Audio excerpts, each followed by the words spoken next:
Hello everybody and welcome. I want to talk to you about Evelynn Jungle. Evelynn Jungle was a lot stronger in Season 5, but I think she's still viable and she's not played enough in Season 6, and I'd like to see more of them out there. So let's talk about her Masteries. I suggest running 12 in Ferocity and 18 in Cunning. Down the Ferocity tree, running the AP and the Feast for the Sustain and Damage, taking it all the way down the Bounty Hunter. And then in the Cunning, running it down the Wander for the Movement Speed, Secret Stash, Sustain, Merciless Damage, Dangerous Games, just overall strong on you. Precision for the Pierce, and Thunderlord's Decree is really strong. Whenever you're gank, you're fighting one-on-one, it'll give you a lot of extra burst. I would suggest running this probably 40-50% of the time. It's pretty strong, but if you're playing against an enemy team that's really tanky, I suggest running this. The Deathfire's Touch gives you overall more damage. So 18 in Ferocity, 12 in Cunning, running down the same line, except for Bounty Hunter, running it down the same line on Ferocity all the way down to Deathfire Touch. Then on the Cunning, running it down 12, all the way down the same stuff. And this is going to give you all more damage against tanks. For your runes, it is very important that you take flats and not scalings, because Evelynn has a lot of trouble in the jungle early game. So you're going to take flat AP Quints, flat AP Blues, flat armor yellows, and flat attack damage reds. The reason for the flat attack damage reds is your E scales 100% off of AD. Plus, with your auto attacks, this is going to help you out a lot early game with your clears. And so let's go to items. So on Evelynn, I like to start Hunter's Talisman. You really need the extra mana. You just run out so fast, especially if you start your red buff, and the refillable potion. You're also going to take your Warding Totem. Early game, you pretty much have to make a choice of going to counter invade or just getting level 3 and then backing. If you're going to counter invade, you're going to start your red and then just go invade him, which is fine. But if you're not going to counter invade, then you're going to want to go ahead, get level 3, go back. And then once you go back, get your Hunter's Potion and start working on your Rune Glaive. Your Rune Glaive is the massive bulk of your kit. It's all your damage. It's everything. So early game, get Hunter's Potion and Rune Glaive as soon as possible. Mid game, get your Mobies. Try to build Rylai's Crystal Scepter or Ludens Echo. You can build Ludens Echo before Rylai's Crystal Scepter.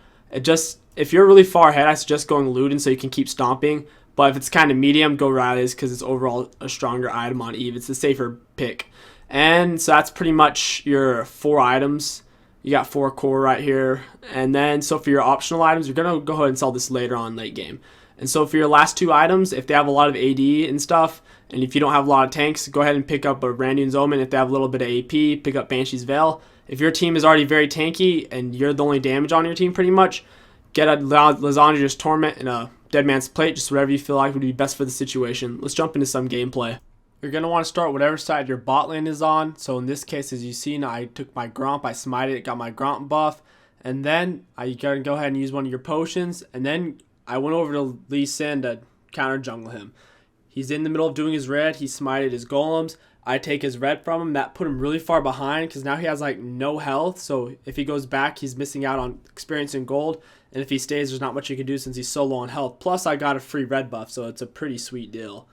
And then after you take that, you can pretty much just do whatever you want. Since you know he's going to go home, you can go do your blue or whatever. Because like you see, you haven't actually even done your blue yet. All you need is the level 2 from taking your Gromp. Or if you're starting on red side, from taking your Krugs. Or if it's best if you start on red side so you can get a leash on your red buff, then go counter jungle the enemy because your red buff will give you so much extra damage.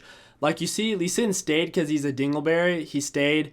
So all he did by staying was losing more XP and more gold because like you saw there, I just took it from him. Once you've gone back, like it's like going to be a lot easier to get kills and ganks. But if a lane's struggling, early game, especially as Evelynn, it's important that you do some ganks. So here, I made sure she didn't know I was there. I come in, I smite, ignite, and it's a pretty free kill. My boy Kyrus goes a little bit too deep, takes some unnecessary turret fire, but we pick up the kill anyways, so it's all good. Evelynn's really fun because you can pretty much just walk around the map invisible the whole time. Lots and lots of damage. One thing to keep in mind, whenever you're running at the enemies, it's important that when you're invisible, that you look at the circle, like right here. You see that little circle that was around me for a moment? It's important that you pay attention to where that is because the moment they're going to see you, you want to click your W so that way you can get up to them before they even start moving away so you can get maximum damage off. Right there, you see me take out Lee Sin. He did a lot more damage to me than I did him because Lee Sin's really strong 1v1 once he has some levels. Plus, he did have red buff. I am a little greedy though, so I want to pick up a free kill.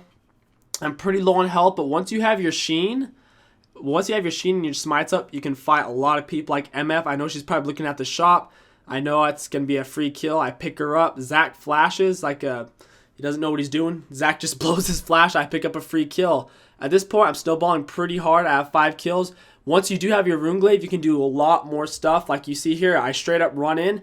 It's important to note, what did I do first? You see how I took like no damage? First, you ult. Your ultimate does damage based off of their current HP. So to get off the most amount of damage, you're going to want to ult first because that's when it's going to do the most damage. Plus, you're going to get a pretty big shield, so when you engage, you're not going to be taking a whole lot of damage like you saw there. So it's good damage, a good slow, and it does more damage based off of how much health they have. The more health, the more damage. Like you see there, right after you pick up a kill, you can click your W because off of kills and assists, it refreshes it. It's really important, especially in a team fight, right after you pick up a kill or assist, to use your W to either run you away or run deeper into the enemy team fight. So like you see here, I got my Runeglaive and Moby boots. Another thing, it's very important. You're gonna always want to max your Q first, then your E, then your W. When you're level 1, you're always gonna start your Q. When you're level 2, you're gonna get your E, and then when you're level 3, you're gonna get your W. Without your W, you pretty much can't gank. I do not suggest ganking pre-level 6 on Evelynn. It's a big mistake. But anyways, after you have all 3 of your spells at level 3, you're gonna max your Q, then your E, then your W. It's very important. I do like to run Ignite, Smite on Evelynn. You don't have to though. A lot of Evelynn players will run Smite and Flash. Either one works really great. It just depends on your playstyle. I like to have the Ignite for the extra damage for soloing potential and lane damage since you can already get in there anyways. It's just personal preference. Overall, I think Ignite is the better choice, but just depends on what kind of Evelynn player you are. So at this point in the mid game, it's very important. Early game, if you're playing it right, you should be getting free kills and getting your lanes ahead by ganking. Really easy gank since you're invisible.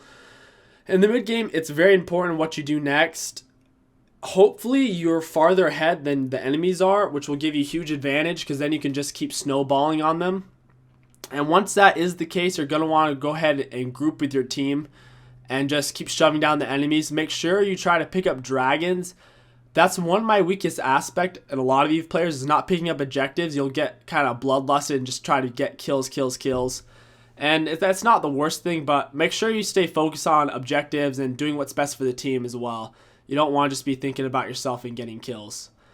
In the long run, it's better to get the dragons after you put yourself and your teammates ahead. Another thing to notice, it's very ignorant and something that we all need to work on. I need to work on it as well. Just because you build something one game and it works well doesn't mean you should necessarily build it the next game. For example, in this game, I rushed Runeglaive and got my Moby boots as fast as I could, but then I immediately built Randuin's Omen. I only have 1 death because I got tanky enough to where I wouldn't die, because the Randuin's Omens give me so much armor and they have quite a bit of attack damage on their team, and the Riven got pretty fed. That's another thing to note, because you'll be like, oh, they have a LeBlanc. That is true, but the Randuin's Omen will give you enough health that LeBlanc won't be able to one-shot you. Plus, it'll give you enough armor to fight people like Riven and MF. So you just got to look at the enemy team, what if they have attack damage or they do ability power, and who's fed and who's not, and that'll decide what you're going to build. If none of them, if we were really far ahead and they had no kills, I would have just gone Ludens, Echo, and rylais. But in this case, that's not how it worked out. I hope you guys enjoyed this video. Take away from it what you can.